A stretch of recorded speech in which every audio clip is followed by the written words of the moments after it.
Welcome on Life, Death, and Beyond. We welcome Candace Lynn Talmadge, an author, story healer, and paranormalist whose work and journey explores the deep dimensions of life, death, and spiritual transformation. Through her healing circles writing, Candace helps others understand the soul's journey, grief, and the unseen connections that continue beyond this life.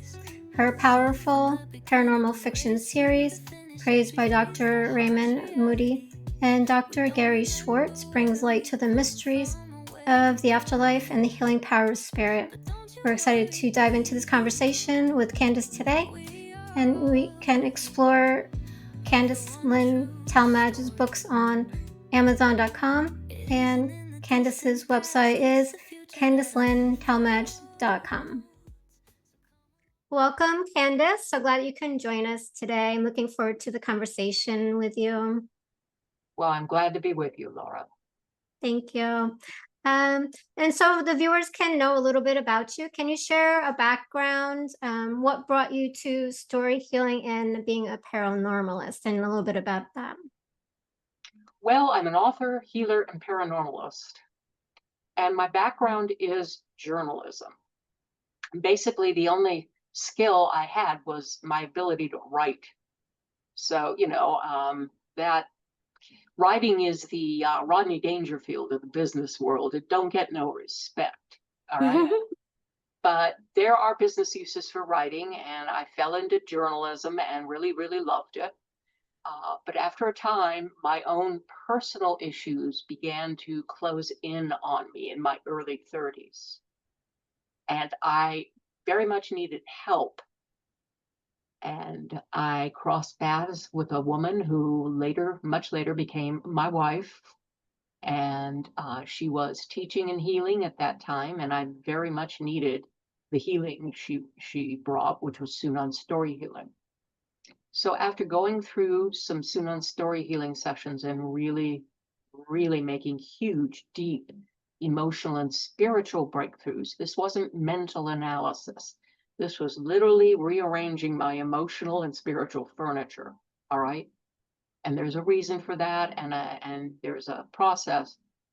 But I thought, well, I just really want to help Jenna be, a full-time teacher and healer. And so we got together as business partners and, of course, as mates. But we weren't allowed to marry at that time. So we just called ourselves business partners and went on about Jana's business and my business, because I was working for a trade magazine at the time. And going through Sunan story healing and then learning from Jana how to do it was a huge break for me. It freed me to explore other career options, and I decided that I could probably, I wanted to go freelance to have more flexibility in my time, so I did. But I wasn't very good at selling. I was very good at follow-up and fulfillment, but selling was not my forte.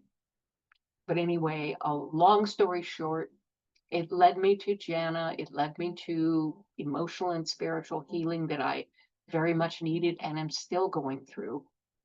Because the more you dig in yourself, the more you uncover, the more you find you need to heal and learn and grow.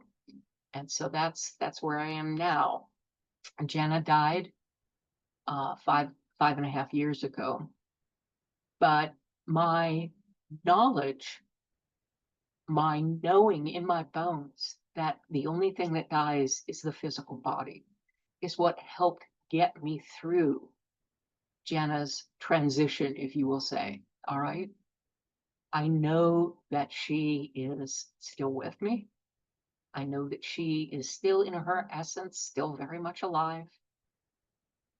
But it's hard when the physical body is gone, because the physical body anchors you into this physical reality. It's your presence here, and it's important because we all souls are curious, and we try on different skin suits, if you will, different personalities, different locations. We want to know what it's like, and that's all part of being here and then being beyond. All right. I know it may sound strange, but I really do not perceive that big of a separation anymore between here in this physical reality and what lies outside this physical reality. To me, it's all just on a spectrum. Are you in the physical or are you elsewhere? You're still you. You still have all the wisdom and knowledge and experience that you've gleaned, and you also still have your issues. All right. So that's where I am. I'm here in the physical. I have stories to tell still. So I'm busy writing and telling them in a high fantasy series called Stone Slayer. But I'm also helping people with communicating with loved ones who are no longer in physical bodies, because they're still your loved ones. They just don't have physical bodies. So that's kind of my strange background: journalism, PR, freelance writing, um, doing Sunan story healing and taking people to meet their spirit guides. I do a lot of things, but they're all, the theme always is in our inherent spirituality as created beings and the wider realities of the heart and the soul. They're not just physical, mental beings. We are also emotional and spiritual beings. But this world tends to want to focus only on the physical. And then because we can't really ignore our thinking minds, okay, well, we're mental. Well, yes, that's of, half of who we are. It's like saying breathing consists of exhaling. Well, no, there's also inhaling. Um, so we are emotional and spiritual beings as well as mental and physical. And that's the realm I'm in. I'm writing and talking to people about it and hoping to waken them up. I have a Substack, Wider Realities channel, where I just talk about anything and everything, but from a wider realities perspective. I really like that story and the journey.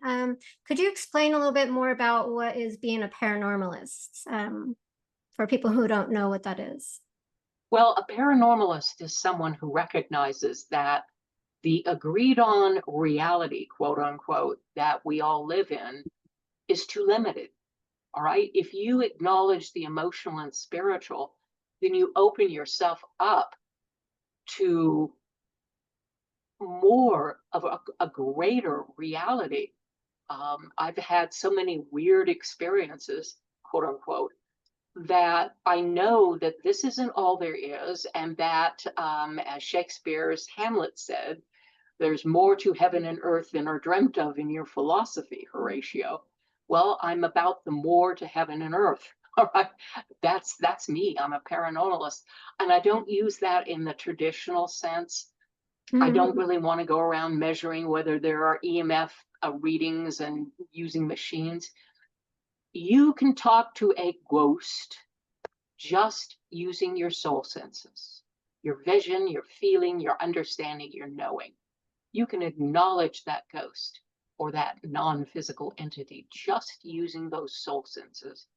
And that's what I'm all about, using my soul senses to heal myself, to connect with people at a deeper level, to widen, broaden my reality. So I just call it paranormal because people don't really know what else to label it. So I'll use Mhm. something familiar.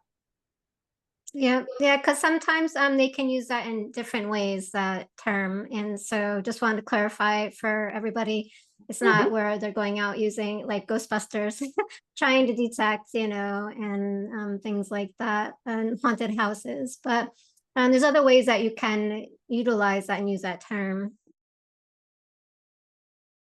The story healing, can you explain a little bit more about that? Is that, you said, Well, Sunan method? Sunan's story healing. All right. Okay. Sunan is Hopi for harmony. And story healing, the goal of it is to bring harmony between the four parts of the self: the mental, the physical, and the emotional and spiritual. Everybody, as they don't know it consciously, but every one of us on earth has a war, an inner war going on between that four parts of self. And there's a specific reason for it. It's called self-judgment. All right. At essence, we vibrate. Everything that is vibrates. If it doesn't vibrate, it doesn't exist. All right.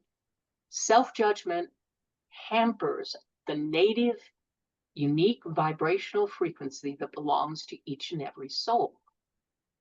And when you have self-judgment in your energy field, it gums things up. It separates your conscious mind from the rest of you.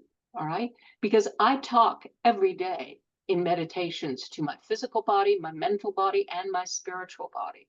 All right. There's no reason why everybody can't do that. It's just that that self-judgment has gummed up the works, altered the vibration, warped it, and from that spreads dis-ease between the four parts of self. And then physical disease manifests as a reflection of that inner dis-ease. All right. So the goal of Sunan therapy is to heal the emotional body, release self-judgments and vows, which are self-judgments laced with promises. Like one of mine was, I can never love again because love always ends in disaster. Well, yes, I made that self-judgment and vow after a major trauma, but it doesn't apply anymore. It's too limiting. And you can think of self-judgment as a limitation. It limits what you believe about something, all right? What you believe about love, what you believe about yourself, what you believe about the world, what you believe about other people's, what you believe about God or the creator or all that is, or whatever you want to call it, the great spirit I like, all right? It doesn't matter to me. Pick the label that you're comfortable with. But God is always present in these healings and may even step forward. Because without God, without divine essence, without the mother and father God, there is no healing. In fact, there is no life. All right. I once had a client who was going into a past life. And the most amazing thing was she was a small single-celled creature floating, I don't know, in a lake or a pond or something. I mean, you could even call her pond scum, if you will. But it was amazing. There were just thousands and thousands of other creatures just like you, her floating in that water. And the marvelous thing was they were all very aware of the presence of God, which is pretty amazing when you think about it. And so that's what I've done for myself and for others. That's Sunan story healing at essence. It's complementary to almost any other kind of healing approach, but it goes far, far deeper into self than just purely analysis. All right. And even visualization, because visualization uses the spiritual body's soul senses, which is great. But Sunan story healing goes to the emotions and changes those. And then every other part of self heals as a result of the emotional healing. Okay. Now, is that like through meditation or writing, or what is the method? Well, you do. I do it on myself now, but you usually you do it with a Sunan story healer. There are a few of them around. And what you do is it's literally like a working meditation where you as the client are probably lying on a massage table, fully clothed, maybe with a blanket over you to feel comfortable. And the Sunan story healer is sitting to one side and puts you into not an I call it an altered or a light altered state or a subjective altered state. It's not like hypnosis, which goes into the mental body. In Sunan, you go into the emotional body and you re-experience the emotions, but you do not re-experience the pain. That's a big difference because it can be very scary to go back and revisit trauma. And if you're in your mental body, then you will experience all of the pain. But in Sunan therapy, you don't. You experience what you need to know, the story behind it. You make a new decision. You let go of self-judgment. You forgive yourself first, That's the most important. You forgive the others that are involved. And then finally, as the last step, you literally take back your energy. Because when you get tangled up with someone and make self judgments, you throw out a piece of your consciousness, your energy, your soul vibration into that other person. So you get entangled that way. So you want to take that back because it belongs to you. They can't use it. You need it. And literally, that is empowerment, not as an abstract intellectual concept, not as a, oh, I'm going to go out and, you know, make this law or do this demonstration. That is personal empowerment that you need to heal and be whole. And that's what happens in Sunan story healing. Okay. Yeah, because it kind of, when you're talking about it, it did kind of resemble like the hypnosis. I do introspective hypnosis, and it takes you into the past, what you're working on, your spirit guides and things like that. And it does help to resolve, but you are seeing everything that's going on, you're re-experiencing it, you're going on all different levels to transform it and forgive. There's a little difference in what you're doing versus that Well, process. what in Sunan story healing, the point is to find the self judgment or self judgments. Mm-hmm. The transformation comes when each person can say, you know what?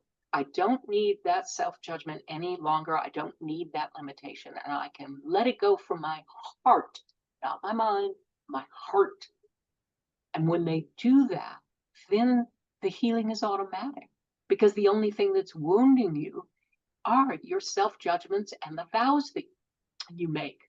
They are the only really mortal thing about you. Start shedding those and you automatically start to heal. All right. Now there is more you can do. Sunan is very powerful within its sphere of emotional healing. But of course, there are other things to help the physical body heal and the mental body make sense of it and the spiritual body to go along. So there's lots of things you can do. I mean, like I said, it's complementary with almost any healing modality out there. But in order to go through it, a person has to be open to the idea that they have, that they have a soul, that they can use their psychic or what I call soul senses, and that they can go deep into their emotional body because it's important to do that. Beautiful. Yeah. Yeah. And I've had I didn't have, that process that you're talking about done, but I know like when I first started doing the yoga, that I had a deep emotional release on that level. And it wasn't really about knowing what it was. I didn't have any idea why I had that. It was just the act of moving the body and moving in those situations, and it released. And I had just everything just heal, Mhm. and let go. So, Well, all issues, emotional, mental, spiritual, the physical body reflects them and carries them. All mhm. right. We once had an open house for our school, the Sattva Institute. And one of the people who came was a massage therapist who had been freaked out by the fact that she was working on one of her clients, and the client immediately blipped into a past life. All right. When you move physical tissue, you can release emotional energy and bring up issues. And we told her just reassure the client, make him or her aware that this is just stuff that perhaps they need to find someone to go and help them resolve it. All right. But yes, the physical, there's no separation between the physical and the mental, emotional, or spiritual. They are all parts of self. The energy of each is integrated with the energy of the others. So every issue you've got that's non-physical will reflect in your physical body. With aligning like all those different levels, is it basically just talking to each area that you're talking about, like the mental, the emotional, physical? Is it just talking to those parts of ourselves to get those to align? or is it Well, that? no, you talk to them, but what really gets them to align is when you remove the self-judgment. All Mm-hmm. right. That's the difference. Okay. I can talk to all of me, but all of me, there are parts of me that need to have the self-judgment that's wounding them released, acknowledged. And that's where the story comes in, because there's always a story behind why you've made this decision. All right. There's a trauma, there's a misunderstanding, something happened, and you made a decision or several decisions or vows. So when you go back and you treat yourself like your own best friend, you would go back into that loving, subjective altered state in a flow of love from God, from your guides, from the Sunan story healing guides. Then you can, without trauma, revisit the issue, get the story and make a new decision. So Mm-hmm. it's not just talking, it's also something that you change within you. Because, the bad news is you limited yourself, all right? But the good news is you did it. And because you did it, you can change it.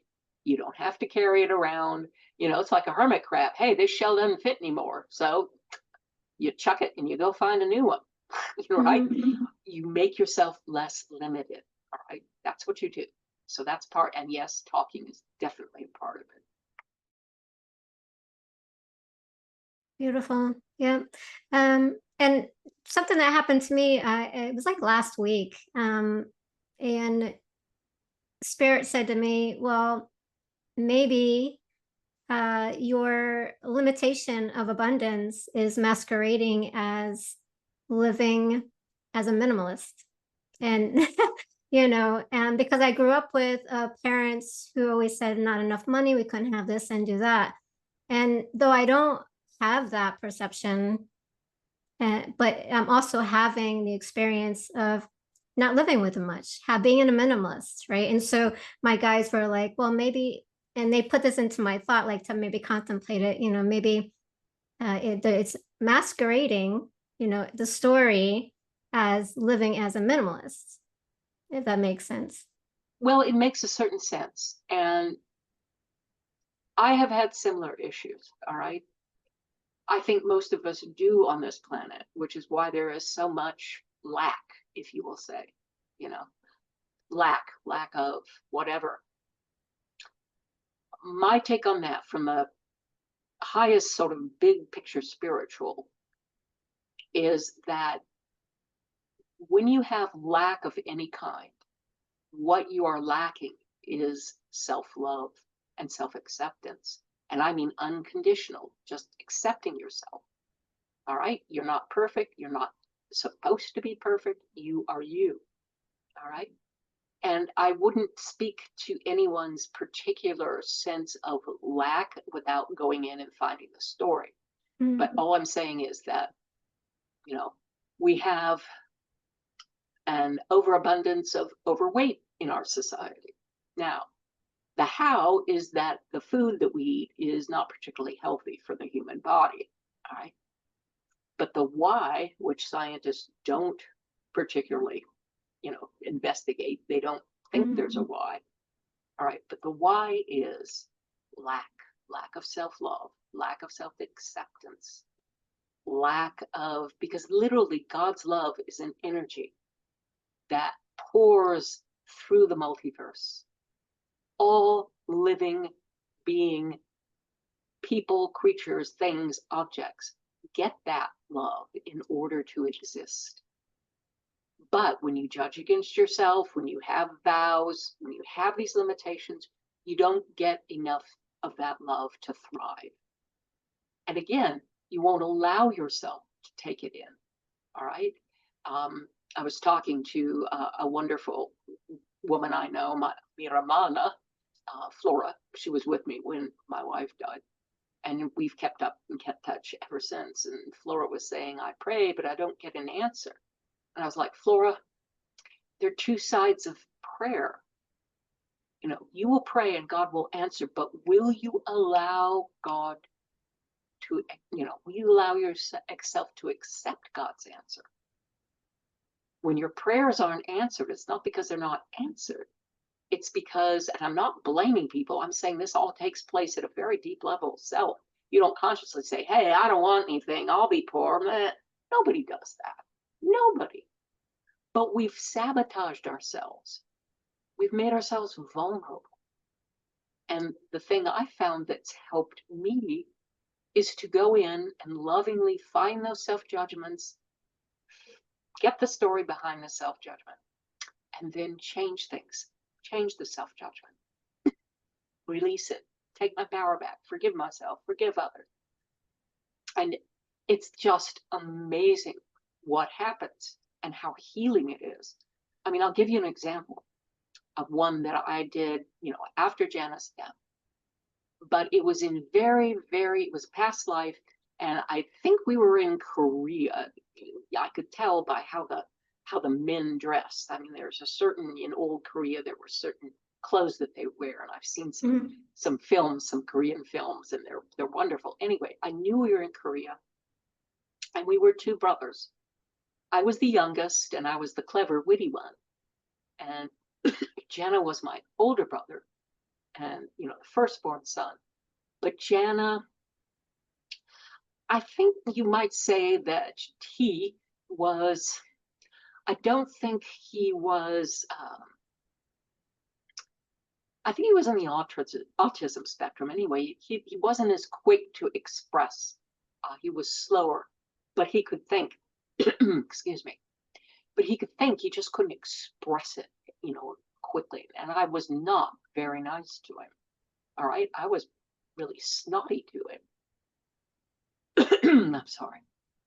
So we grew up, and he resented it and set up a situation where I ended up being tortured and killed for being blamed for something, and the whole village suffered. And it was pretty awful. So I got the story, and I went in, and to my amazement, that past self, that past me, was talking to the village, because you talk to everybody involved in the trauma. And I was apologizing, and spontaneously that past self got up and apologized to his older brother and said, I'm sorry, brother, I was terrible to you. I hope you'll forgive me. And oh my goodness, it was just amazing. In fact, in some instances, the lives are so terrible that with the permission of all souls involved, you change that life. You live a different life. And sure enough, we changed it. Everybody said, yes, please change this. So we lived a life in which we were inseparable, best buds. And I learned how truly smart my older brother was. He just had, it was slower, and he had to express it in his own way. And the trauma never happened. The village thrived. And we lived, he didn't live as long. He didn't, I sort of became the older son and took his children under my wing and helped them grow up. But the change was miraculous. The healing was profound. And the learning for me was epic. All right. So that's what you can do at a very deep level if you go in and find the self-judgment. Beautiful. Yeah, I've been on, since I had a near-death experience in 2010, and since then I've been on like a 10-year spree of doing a lot of self-healing and work. And I understand everything that you're saying, and that it does feel amazing to release all that. And it does change the trajectory of your life, like even in the present moment, not just that situation, like doing inner child work, shadow work, past life work. And I've found some past lives that were actually infecting this life, because I do some good and some not. Like one, I had a fear of spiders ever since I was a child, which was the result of a past life as a bug in a spider web, and it killed me. And so that's where it transferred into now. And I had to forgive in order to heal that, because my guys were like, well, have you ever thought about forgiving? Right. And I was like, no. And I did the healing work around it, and then it shifted. But yeah, it does play into every life. I feel like, from, the situations, but we can always go and change it, the dynamics. Can you explain a little about Hunabku? Did I say that right? The what? Uh, Hunabku? Oh, the Hunapku. Yeah. Oh, okay. Well, the Hunapku is a symbol. It's called the galactic butterfly, and it means the peaceful unification of opposites, light and dark, male and female. Any other dichotomy that you say, hot and cold, whatever. Everything has an opposite. And the Hunapku symbols is a symbol of them coming together. And in my high fantasy series, the Hunapku is a symbol that is definitely it's banned because those in power don't want peaceful unification of opposites. They want control. All right, but the Hunapku really represents equality and opposites embracing, because we all have opposites. I mean, you know that saying, opposites attract. Well, here's what it really means. Usually opposites attract and then they kill each other for not being like them. All right. What you could do with your opposite is allow that person to take up the slack where you are not strong. I mean, we all have strengths and weaknesses, and generally your opposite will have strengths where you are weak and will need help where you are strong. And that certainly worked the dynamic in my relationship with my wife. Jana was highly organized. She taught me to be not highly organized, but I am a reformed slob. Okay. I have piles of disorganization, but mostly things are organized now. And it was a long journey. Whereas I was very disciplined and efficient. All right. I could do things even when I didn't want to, I could get it done. That kind of thing. So Jenna took over balancing my checkbook, which I couldn't do to save my life. And she took over all the bookkeeping for tax purposes for herself and for me. So that was a sense of me delegating a weakness to my opposite. And she would let me, write the bills and all that kind of stuff because that was my forte. So again, it's about opposites, but we all, without dark, how do we know light? Without quote unquote bad, all right, whatever you call bad or evil, how do we experience good and know it? All right. I just got finished writing a sentence in the 9th book of my series, and the mentor, the alien mentor Magari, is telling the 2nd generation protagonist, Lady Eleanor, he's telling her that as long, if demons exist in the multiverse, it's because there is a need for them. And she's just like blown away. She can't believe it. How? But it's really about the opposites that we encounter in order to teach us about ourselves and what's going on in our lives, because we do attract. I mean, I always kind of smile at all this law of attraction. What they're really talking about is people want to attract what they think they want or need, more money or relationship, whatever. They're already attracting things. It's automatic because your emotional body is magnetic. Your physical and emotional bodies are magnetic. Your spiritual and mental bodies are electric. And everybody talks about the electric part of the side to the detriment of the magnetic. But in that magnetic energy, you are attracting. The problem is you're attracting things you may not want. All right. I didn't really want to have 2 rounds of myelitis 5 years apart, but I did.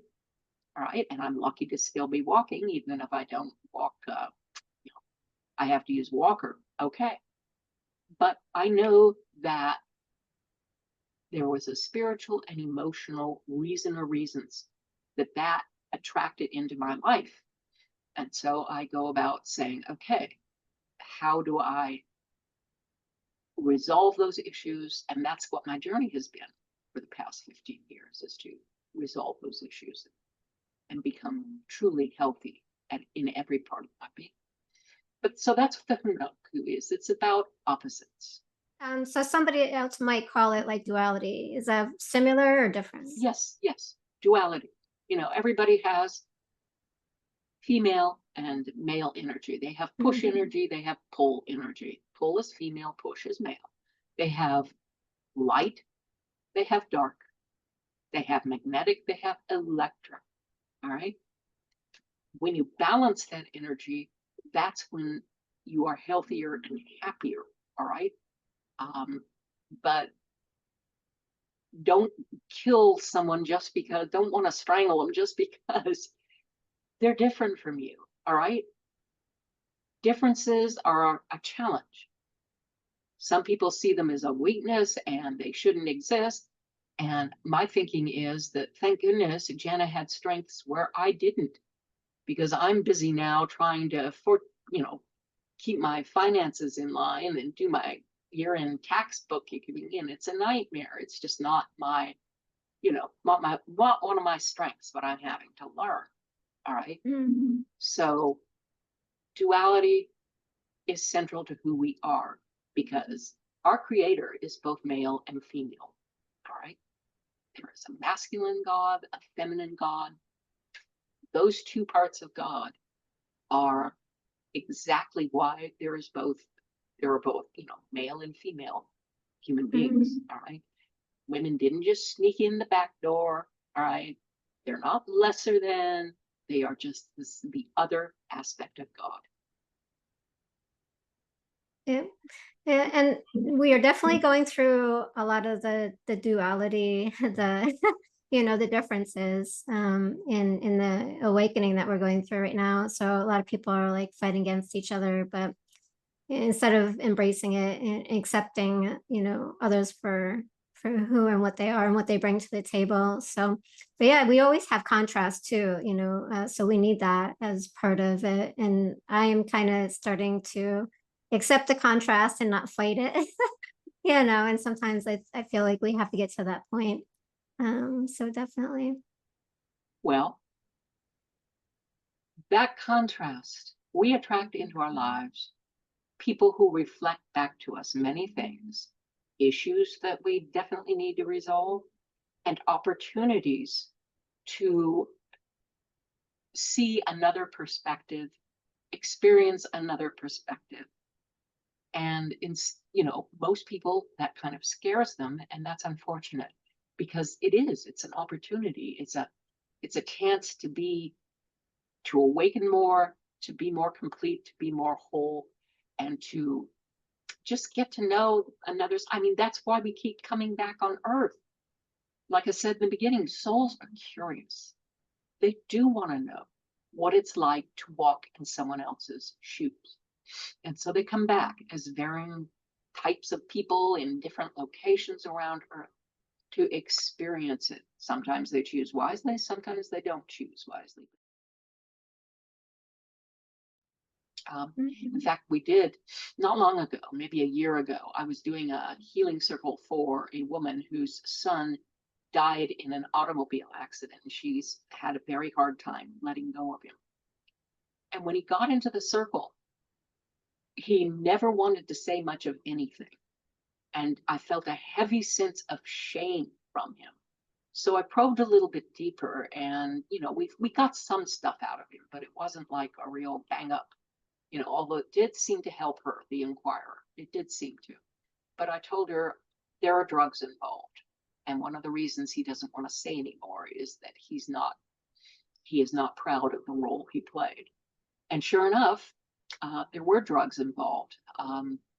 When she talked to her daughter later that night, apparently there were drugs involved. And my sense of it was he was running drugs for his friends, and got into an automobile accident. So, it's not fun. No. But that's one of the things about those healing circles. You don't know what's going to happen. You hope it's a fun reunion, but sometimes you get into some issues. But then again, it did help his mother. She told me it did help. It was just another thing to help her heal her grief. Yeah. And now is that the seances that you do, the healing circles? Yeah, well, that seance is another name for a healing circle. Would you consider yourself like a medium or a channel or a healer? Do you, or kind of a Well, mixture? I don't know. I mean, there's so many expectations attached to both. Hmm. I just consider myself someone who can use her soul senses and get non-physical information. All right. If you want to call that a medium or a channel or whatever, or a psychic, feel fine. Okay. It's a label, and a label is always a limitation. Mostly, I use my soul senses for cleaning up my own issues. All right. I've got plenty. Um, if someone asks for help and I think I can help, I will be glad to help them using my soul senses. But then I will also use my 5 physical senses. All right. They're not magic. They don't make you all wise and all knowing. And the problem with trying to make a prediction is free will. All right. When a psychic or a medium or a channel tunes into, oh, there's going to be this event on whatever, what they're tuning into is intent, a possibility. And if the intent remains the same, then the event or whatever will have may come to fruition in physical reality. But if anything changes about it, the timing will be off or the event will be different or whatever. So why bother? People think if they make predictions, they'll be safer. And the reality is your safety doesn't come from predictions. It comes from your connection to your source, to your mother, father, God, to great spirit, to all that is. That is your safety. That is your security. That is your wealth. And the more you do to open that connection and fill yourself with God's unconditional love and your own less conditional love, the safer and happier and more abundant and affluent you will become. All right. Just, it's like something, stop getting in your own way. Well, you're getting in your own way because there are literally barriers, energy barriers that you mistakenly set up. But now you can go in with purpose and examine them and say, not anymore. I want something less limited. Yeah. It's important that we build that communication with the other side. We all have like a spirit team and we have intuitive abilities, whether we want to call it psychic, medium, channeling abilities, but it's important that we do and we use that as our guidance. So definitely. And you talk about communicating with the spirit world and your spirit team. Now, a lot of people are caught up in, well, who do you channel or who do you talk to? What's their name and who are they? Do you feel like that's important? Well, a name is kind of a handle that helps guide you to the energy of that being. So I don't mind, hey, I have names for all my spirit guides. All right. And again, it's just a name they give you that makes sense to you and it helps you connect with them. I can smile, because guides have different functions. Usually you have a spiritual growth guide, you have a protector, and then you have guides like I have at least one guide who helps me with my writing. I started out with one guide for humor, and then my humor guide brought in another guide because I asked my guides to do that. So Peter, my humor guide, brought in Charlie. All right, now Charlie's humor is a lot earthier than Peter's. Peter's is kind of cerebral, and Charlie's is just down to earth and, shall we say, well, let's just say down to earth, okay? It can be a little bit raunchy, all right? But that's okay because raunchy is as spiritual as, whatever, all right? We are spiritual beings. It doesn't matter what we're doing. We can be lying drunk in a ditch. We're still spiritual beings. All right? You don't check your spirituality at the door of any house of worship. All right. You are a spiritual being. You are in a physical body because you have stuff you want to find out and explore and resolve. So it sounds like you've had a lot of different experiences with it, different people in your lives. And I've heard people, I haven't personally had grieving. For whatever reason, I haven't had that experience. So I know people who have passed, but not like a personal Mhm. experience. But I've observed it in around and with other people, and they say that whether it's grieving a pet, a person, a loved one, a family member, it's almost like the shade of gray. Like there's all different types of grieving, and so people, one person will respond, if it's a loved one or a love relationship or a child, is going to be different experiences with that. If Does that make sense? Have you noticed any differences between the people and experiences that you've had with those passing over? Yes, it is kind of it's grief, but it does come in many, many shades of gray and some of crimson. I mean, I know that the instant my wife passed, I was there and watching. And for about 10 minutes, or some length of time, I could not figure out how to live in my physical body. It was like, it was so searing, Mhm. pain so searing that I just wanted to jump out of my physical body. But then I came back down and tried to start living, without my best friend and my life partner and my soulmate with me anymore on planet Earth. So yes, grief comes in many forms, and between December of 2016 and July of 2020, when I lost Jana, my dad, my mom, my sister, a dear friend from college, and my second parents, the parents of my childhood friend who committed suicide, all of them passed. So it really was a season of, shall we say, departures and loss. And when I'm talking about loss, I'm talking about loss of the physical presence of that person in this world. And that is important because we are physical beings and we really relate to that. But it also propelled me to go very deep into myself in order to find peace and healing. Right. So, grief can overwhelm people, and it darn near did for a few minutes for me. But then I took the approach that, you know, this grief is going to be a catalyst for my healing and growth. All right. I put one foot in front of the other, and knowing as I know and feeling as I feel that the only thing that was dead was the physical body.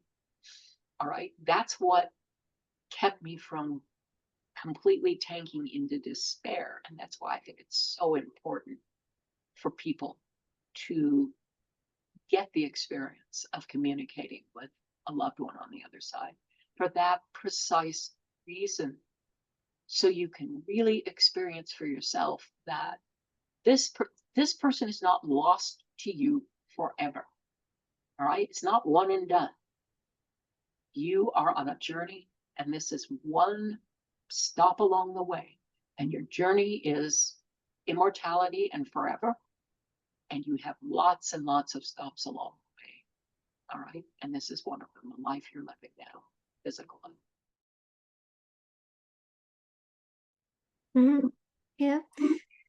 And then for me, it was like more of from my near death experience and doing the healing work, my if you want to call it a loss, I kind of don't like to look at it as a loss, like you said, because we don't really lose that person or that aspect because we do transform into other lives and have other experiences. So I feel like that's kind of an illusion when we use words that really don't fit the truth of it. But with that said, like mine was more of like that person I was before my near-death experience is gone. Like, so those were my experiences, as far as grieving or, accepting that that part of me no longer exists. And so it's like an aspect of self.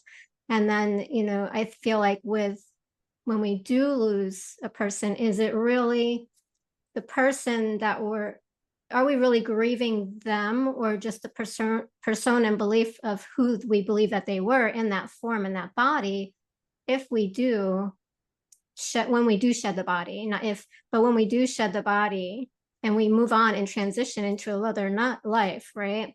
So it's like, how can, because then people can, they've asked me that question too. It's like they get a little confused on that because like if we're in a body and we're having these relationships and then one passes over, transitions, and then we're going through this grieving process. So what are we really grieving? The loss of that relationship and that person? Because it's I don't want to say just, it's just, but it's the aspect of the person that we knew versus the soul that's taking on another form at a different time after they've gone on. And then we take other lives. So that also can play into my other question, like, are we really talking to that person on the other side if the body is actually not with them?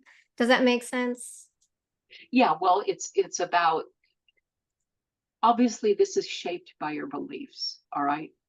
If you don't believe that anything survives, that once you're dead, then you're not going to talk to somebody on the other side. You're not going to, you're going to think that this is a forever, irreparable separation. All right. And I can't argue with you. All right. Because I have to respect your beliefs. All right. All I can say is to people who are open minded or who do believe is that you have every right to grieve the loss of the relationship you had with this physical person. That definitely is gone. And that personality is gone. But you will meet up with that person either in another physical lifetime or when your physical body dies and you go to the other side. All right. That you can do too. I mean, I'm very much looking forward to meeting up with Jana again.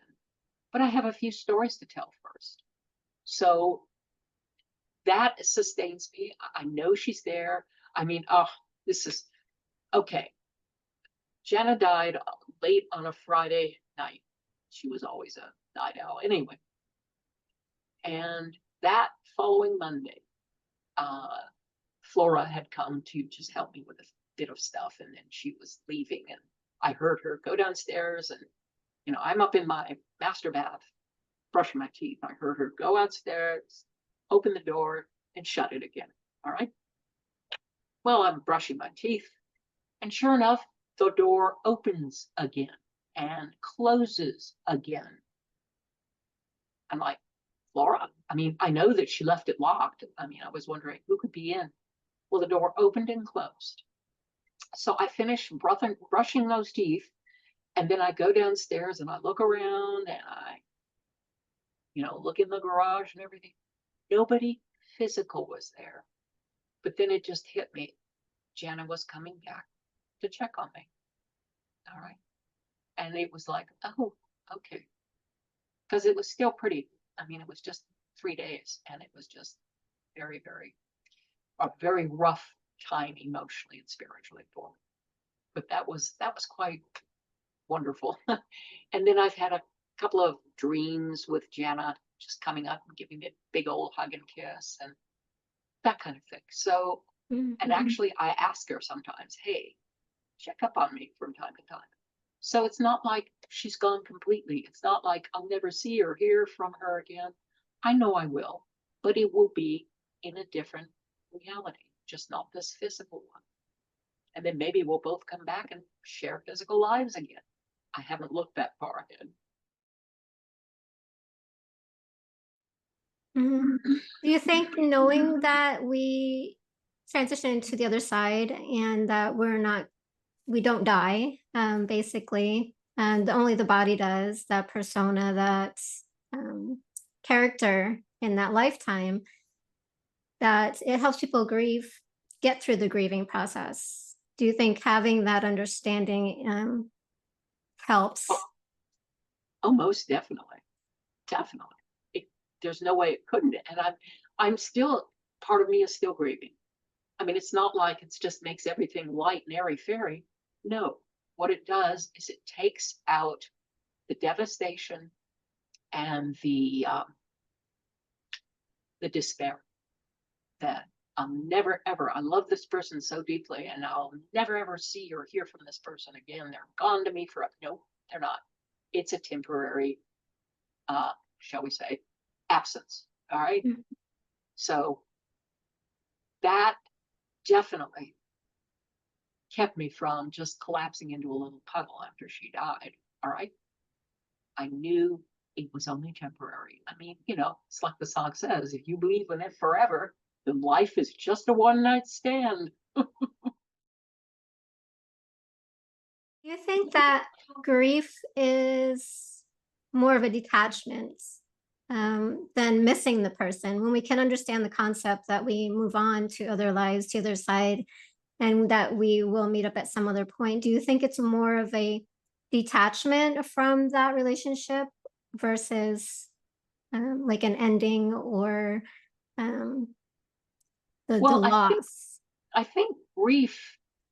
I mean, I had once a woman who was distantly, not really related to me, but she married into a family I'm distantly related. And she told me she thought grief was selfish because, you're worried about you and you're grieving about you. But my take on it is grieving is an homage to the person who has left the physical, because if people care enough about that person to grieve because that person was important to them in some way, then that person has literally been important. All right. And you have had people care about you enough. So that to me is the mark of, hi, did you make a difference? Well, yes, you made a difference in the life of everyone who's grieving about you, because they are grieving the loss of your physical presence and loss of the relationship. And that is, and it was important to them. It was special to them. Hey, I hope somebody thinks I was important and special when I pass on, my bucket list. But I don't penalize people for grieving. I don't tell them well, this is how long you should grieve. Nobody can tell that. That is so individual. It is so up to the person that, and I'll give you a little hint. All right. Souls grieve too. All right. Um, I was writing the end of the 8th book in my series.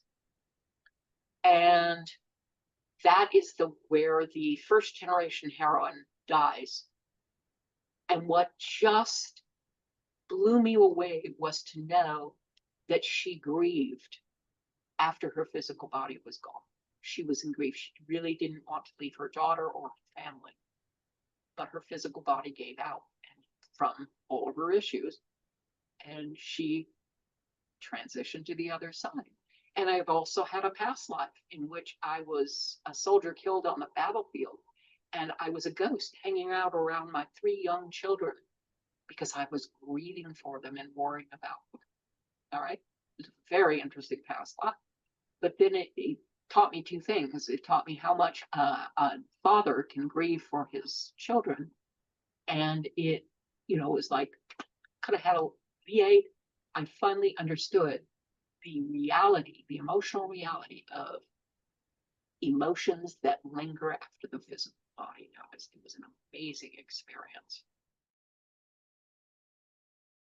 Is all your books based on like your past lives, personal experience, or are they some of them fiction? Yes, actually, my nonfiction is based on my experiences in this life. I mean, certainly the Afterlife Healing Circle was my experiences with Jana and our clients and patients in healing circles. And yes, my past lives are based on at least 4. My fiction series is based on at least 4 of my past lives and the past lives of people like Jenna and some of her clients and students and some of my family. So yes, um, that's what it's based on. And when my guides many years ago were urging me to be, get trained in Sunan story healing, and they were saying, well, past lives make good grist for novels, and I was like, but it was a compelling argument, so I said, okay, I'll do it. Beautiful. Yeah, I've been trying to write a lot of my experiences. I had a lot of spiritual experiences, and I kind of get off track and come back around later on. But I feel like there's a lot of deep healing in writing your life because things come up and it's like, oh, I didn't see it in that way until I wrote it, and the experience. So part of writing is healing from my own experience. But Um, I do want to kind of talk about the death narrative that we have out, because a lot of people, being a death doula, I've been ushered into that. Last year, guys were telling me, okay, share your experience, talk about it. Reluctantly, I started sharing the experience, and then this year, 2025, they were like, okay, bring everything that you have from your past, your near death experience, knowing the abilities, your knowing when people are going to die, channeling everything that you got from that. Plus I have a nutrition degree, and then I have um counseling degree and then all my experiences, and then just bring them and incorporate them into helping people as a life dev doula. And I'm like, okay. So that's where I'm at the current place, on my journey. And it seems like a lot of people, like the minute that you talk about death, it's like it's bad or evil, or, they don't want to look at it, or, you're going to hell. It's all these things around the narrative of death, and so like, how can we normalize that? Because it is a part of life. We're all going to do it. We accepted that as when we accepted to come into life, because that's the only way out of life is to go through the death process. So it's a normal part of living. And though we don't want to plan for it or look at it, because I think the narrative around it, whether it's religious beliefs or, you know, things like that, that we don't, or fear, maybe we didn't accomplish what we came to accomplish. There's a lot of different reasons for that negative perspective. But how do you think that we can get it to normalize, and see it for really what it is? Well, I'm not sure we can do anything except talk and write and offer our perspective. All right. I offer my perspective. But the terror that death holds for many people is in itself a teaching experience, shall we say. All right. So I I do my best to just say, hey, it's it's not, it's not exactly fun, and it is final in a sense that your body goes, but it's not the big unknown that you think it is. What happens after death is more known than not. It's like any other life on earth. You are alive. You're just not in a physical body on earth. All right. I mean, people have written about the time where, people die and they don't even know that their physical body is dead. It takes them a while to figure that out. That's the source of some hauntings. People just don't know that they're gone because, of course, they have etheric bodies that are not physical, that are blueprints for their physical body. So I don't think we can make them. All right. I think we can just offer love and reassurance and say and invite them to do some reading, do some talking, do some discussions. It's not going to affect when you die any way, shape, or form for you to think about it or ask about it. All right. That's something that I don't think it's fixed. but I don't think it hurts either to talk about it. In fact, I think it helps tremendously. And very often, the grief that comes with the death of a loved one is finally what propels a lot of people out of the purely mental and physical into the wider realities of the emotional and spiritual, because it hurts so bad they just have to get help, and that help isn't available really through conventional means. They have to go outside of it and find something that makes more sense to them. Um, and there's an author I know, Mark Ireland. He's a great guy. His teen son Brandon was taking a hike on a mountain and died. All right, just like the kid walks out, going for a hike, and he doesn't come back alive. Mm. And it was just so overwhelming to the man. He started writing about it. He started experimenting about it. He's written many books now. And he's formed groups for parents of kids who die. Because, I mean, there's nothing worse than a parent burying a child. And I know, not from this life, but I know from experiences in past lives of doing that it's just a horrendous experience. But it does happen. So those kinds of experiences, the deaths of people you love, or something happens where that opens you up, and that's giving self quote unquote karma, which is really just self meeting self. That is spirit, that's your soul giving you a nudge and saying, all right, yes, you're afraid, but your pain is greater than your fear now, so you're going to move forward into a wider reality. All right, that's what Jen always called the pain fear index. All right, most people's fear keeps them, in the straight and narrow and conventional and all that kind of stuff. But when their pain exceeds their fear, then they will move. And that's unfortunate. We could learn to do it the easy way, the fun way, make it a game. But hey, that's advanced learning. All right, most of us are in Karma 101. Okay, just the freshman course. All right, but there are easier ways to do it. But eventually we'll get there. All right, we only have all of eternity. It just, how do you want to spend your eternity? Well, I've decided, and I'm lining the rest of my being up so that I could spend the rest of my eternity having a lot more fun. All right, because I've realized something. I don't really know how to have fun, but those are my issues, and so I'm learning.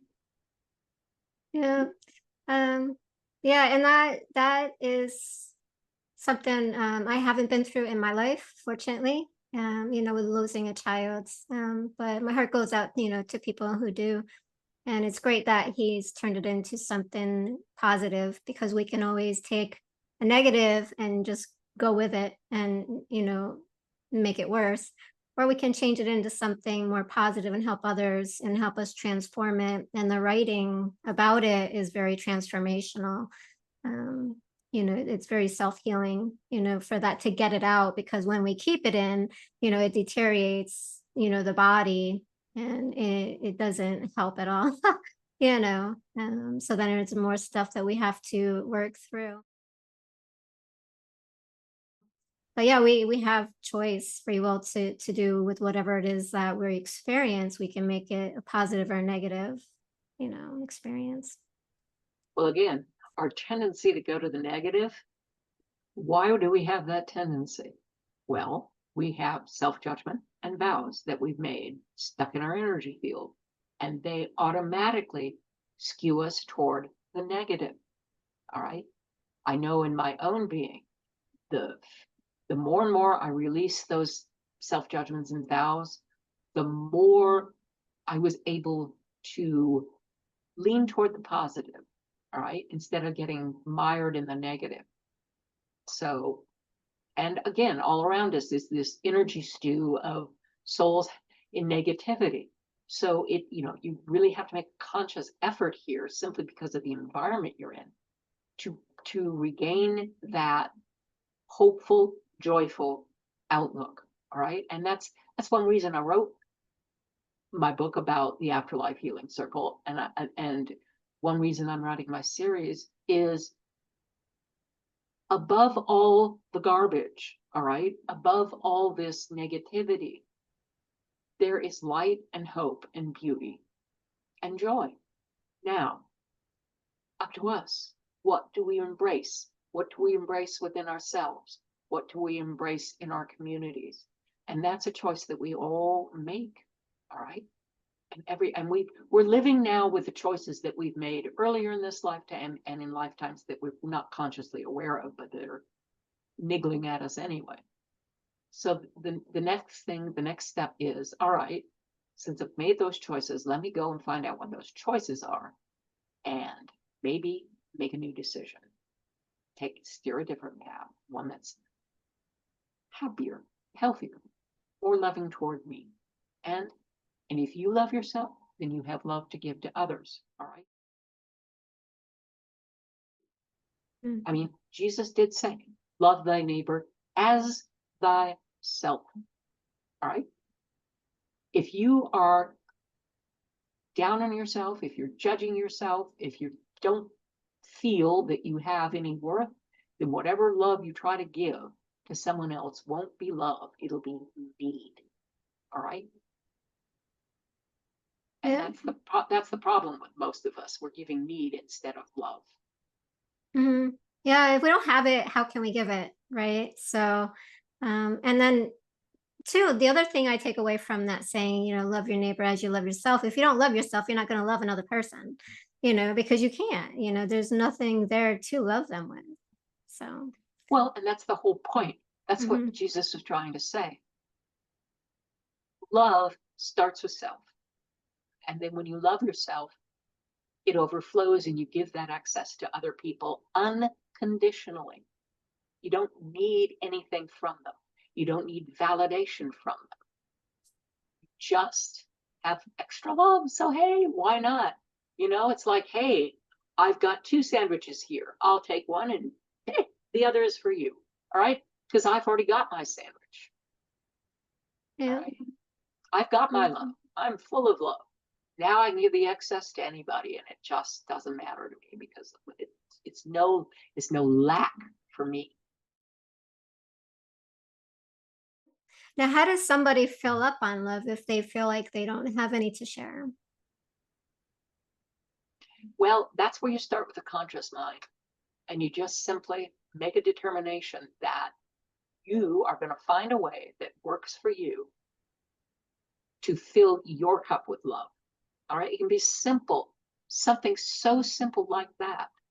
I mean, one of the determinations I made way back multiple decades ago when I was trying to start my fiction series, and I knew that many of the characters were psychic, quote unquote. And I thought, well, if I'm going to write about characters that are psychic, I want to have to live it so I know a little bit more about what I'm talking about. All right. Because I've read books in which the writer obviously has no idea what magic is or any of that. And it just comes off as not as authentic as it could be. But I wanted to be authentic. I wanted it to be from someone who had experience with this. Well, I'll be careful what you ask for because it just opened it up. I mean, less than a year later, I met Jenna and big changes into my life and my being. So make that decision. I mean, it's so funny. My brother and met up with me. We have always lived kind of in different locales, so we don't see each other from time to time. But in 1997, we did meet up because it was a family reunion. And he saw how happy I was with Jana and how much she supported me and everything. He said, I really want that in my life because he hadn't had much luck with his previous relationships. So not too many months later, in early 1998, he met the woman he is still married to now. And she has been a godsend for him. And they've had what I hope is a joyous life together, that they're still having. But that's the whole point. He told me he just made this decision that he was going to have that in his life too. So again, resolve. And then just, I mean, I made that resolution about learning about psychic stuff. And I didn't really fret with it anymore. I just let it loose because, I didn't know where to go or what to do. I mean, it was, what do I do? I mean, I want to find out what to do. So, and soon enough, stuff started coming my way. So that's what I would say. Just make that resolution that somehow in some way you're going to find a way that works for you to feel more self-love and leave it open. For those who've transitioned, how can people communicate and stay connected with them and maybe bypass the fear if they feel like, anybody can come in and talk to them? Like, how can they know a difference if it's really them? Well, some people can feel vibrations very keenly. They're very strong in that soul sense of feeling. I always say just think about the person, because when you think about the person, it will ring their bell.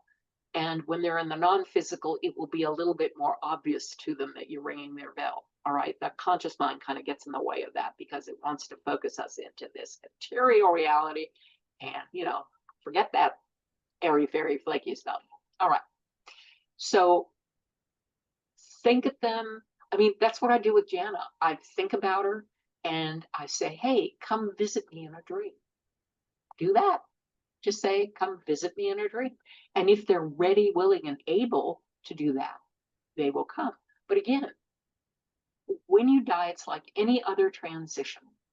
You have stuff to take care of. It's like moving to another country. I mean, Shakespeare called death the undiscovered country, and that's exactly what it is. So when you get there, and even before you get there on transition, you have stuff to take care of. And that takes a little while. But eventually you'll sort it out and you'll become aware of, hey, one loved one is ringing my bell. And then you can respond by showing up. Yeah, because like I've had a couple, like my father, this was really interesting. Like my father abandoned the family when I was probably, I don't know, 6 months old, a year. I don't know. I don't remember. I don't know the whole story because my mother told one thing and then the father had a different story, which I met up with him probably about 8 years ago, 10 years ago. But anyway, when he passed, and somebody had mentioned it to me on Facebook, I was like, oh, I'm so sorry that like, I didn't even realize it was him that passed because there's no connection there. There was no bond. It was like, I don't even know this person. Like, okay, so why are they sending this to me? And so I thought it was them just sharing the information with me that somebody that they knew passed, which was a very interesting experience to say the least. And then, like, 2 weeks later, I was in a meditation and he shows up Mm-hmm. and he's like, I'm so sorry, blah, blah, blah, blah, blah, and, being on the other side, realizing, look, I guess they did a life review and seeing everything that they've done in life. And so he's back, he comes into my meditation and he's like, apologizing and wanted me to talk to my mother. And because my mother's not, open to spirituality and intuitive. So I'm like, no, that's not my problem. That's your problem. I'm not going to talk to her for you. But yeah, it was really an interesting experience. So it's like, you're going to And have to that's find all. your own way to communicate. Mm-hmm. You can communicate. And that's, you can actually have those conversations with anybody, whether or not they're in a physical body or not. All right. Hmm. Because when you're connecting soul to soul and heart to heart, it doesn't matter the condition of your physical body. All right. You're not connecting physically. Most people think you can only connect physically and talk physically or see them with your physical eyes. No, that's a limitation of the mental and physical paradigm. But when your paradigm includes the emotional and spiritual, death is simply they've moved, all right? But they're still available if they're in the space to communicate, all right? Sometimes your friend isn't in the space that can communicate with you, even when your friend is in the physical, all right? So again, I want to kind of rip off this misunderstanding that somehow when your body dies, you become all wise, all loving, all knowing, all this, all whatever. Nope. You just have a soul who no longer has a physical body for a while. that soul may or may not take on a physical body. But again, you're the same without your physical vehicle and persona. All right. Yeah, because when I had my near-death experience, I was still me. I just didn't have a body. I went into, I don't know if you've heard about the void.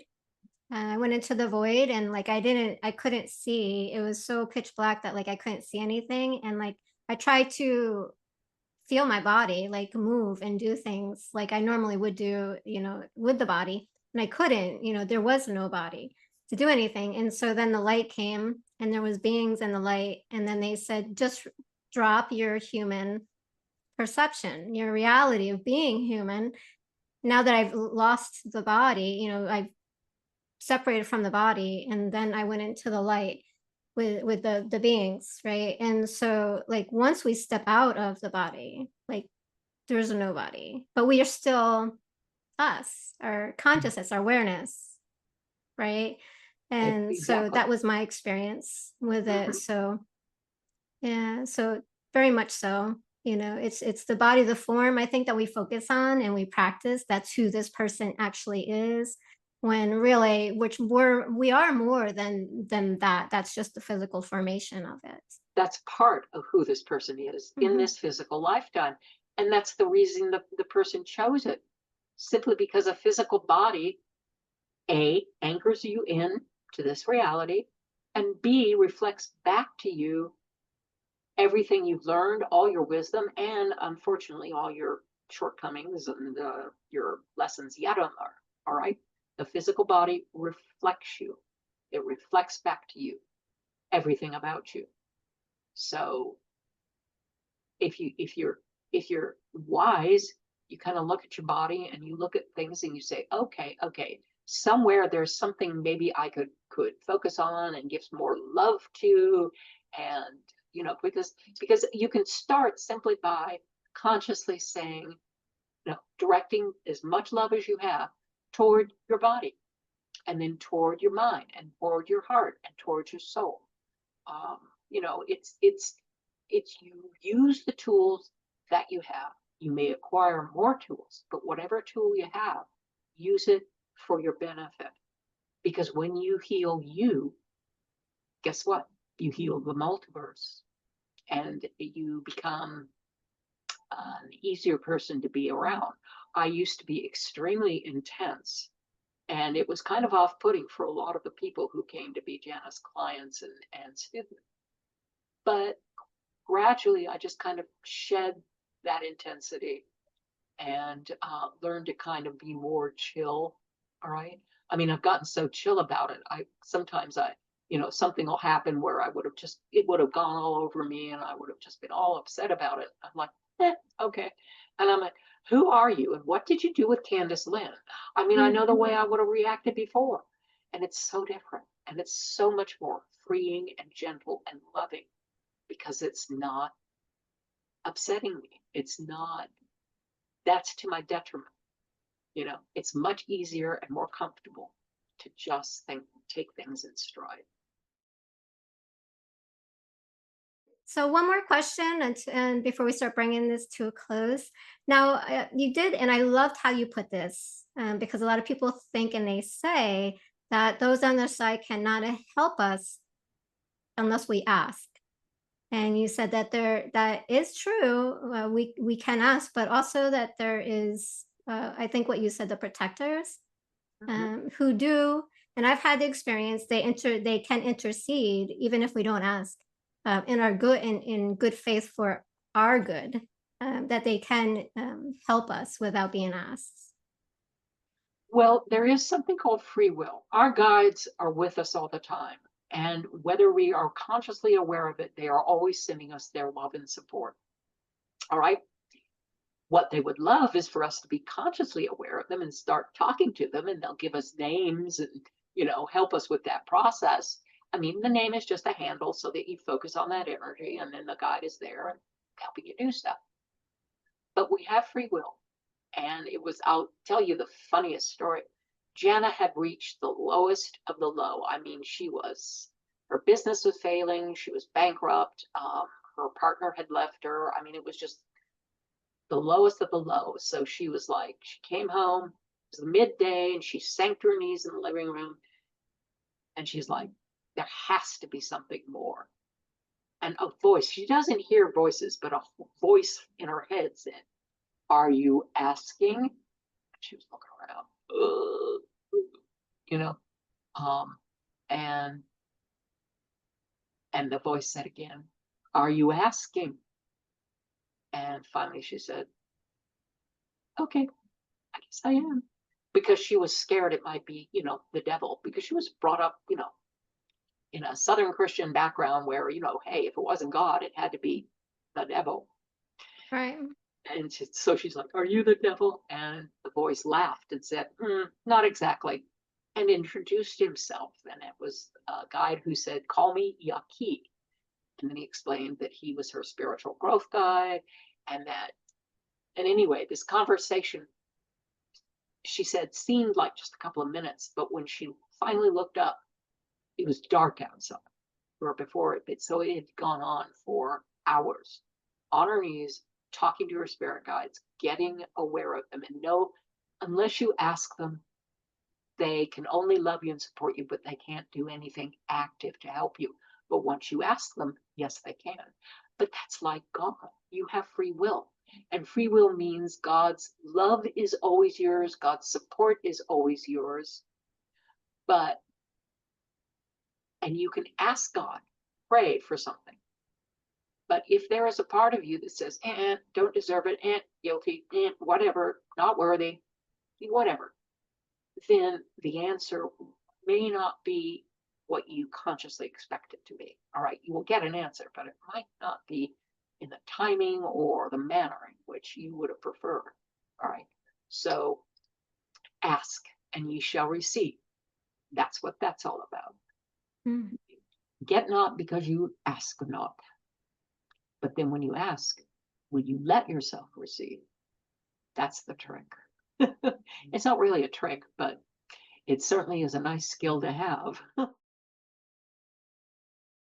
Mm-hmm. Yeah. Yeah. And I kind of know what that's about. Like I would try to manifest stuff and then it would come, but then it was like, this isn't what I wanted.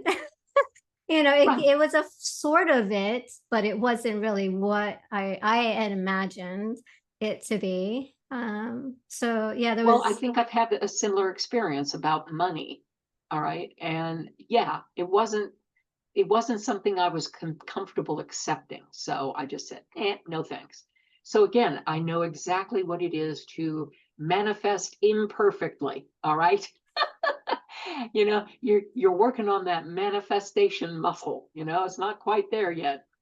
yeah, yeah, yeah.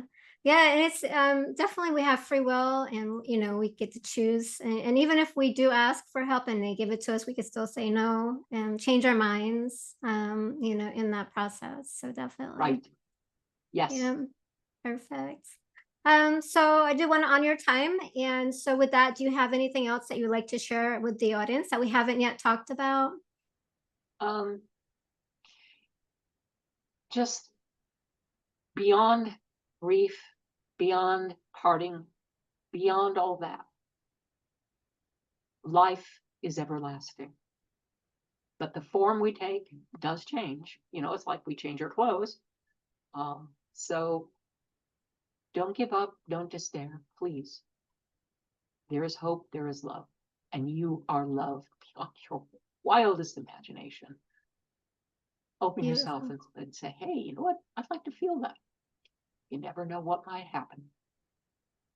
Yeah, beautiful. Yeah. And where do you see all the work that you're doing, where do you see that as a legacy? Would you like that to play out for future generations? My legacy? Uh, my legacy, I hope, is A, she told a really good story. I couldn't put the book down. And B, wow, I feel more hopeful. That's what I'd like. Beautiful. Beautiful. So with a reflection on one word, when you hear life, what is the one word that pops up for you? Hope, And one word for death. change. And one word for the beyond. Beyond? Unlimited possibilities. Beautiful. And would you like to offer where they can find you, your website and your links and your books? Oh, yeah. Well, my website is just my name, CandaceLynnTalmadge.com. And you can read about Sunan story healing and my crazy fiction series and some of my, if you want to sign up on my mailing list, you'll get some, not a lot of emails, maybe 4 a month. And a couple of them will have articles that I post on Substack, and the other couple will be more personal stories about my crazy life as a Sunan story healer and a paranormalist and an author. It does get a bit weird. Beautiful. Thank you for sharing that, because there was a lot of terms there that you used that I've not heard before. And so thank you for explaining all that in your journey. Well, thank you, Laura. It's been a really fun discussion. Let's talk about death, baby. Let's talk about you